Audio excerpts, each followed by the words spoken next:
आज आपण पाहतोय की कशा पद्धतीचं राजकारण चालू आहे.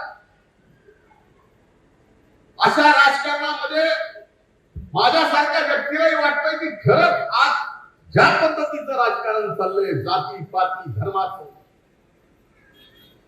अशा जाती पाती धर्माच्या इतक्या गलिच्छ पातळीला पोहोचलेल्या राजकारणात आपण राहावं का नाही. पण नंतर लक्षात येतं, हा विचार जरी मनात आला राहावं का न राहावं, पुन्हा वाटतं उपेक्षितला उपेक्षित माणूस, लहानातले लहानी जात, त्या सगळ्या गोष्टी आपल्याला पुन्हा समुदाय एकत्र प्रस्थापित करायचे.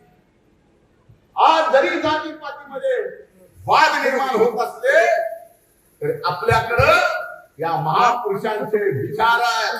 छत्रपती शिवाजी महाराजांचं रयतेचं राज्याचं जाती धर्माचं ते उदाहरण आहे. बाबासाहेबांनी दिलेली या देशाला संविधान ते उदाहरण आहे. अण्णाभाऊ साठेने दिलेले साहित्य, त्यांचे विचार, त्यांची शाहिरी हेच सांगते. जात पात धर्माचं राजकारण नाही करायचं. उपाशातल्या उपाशी माणसाचं, उपेक्षितल्या उपेक्षित माणसाचं, वंचितच्या वंचित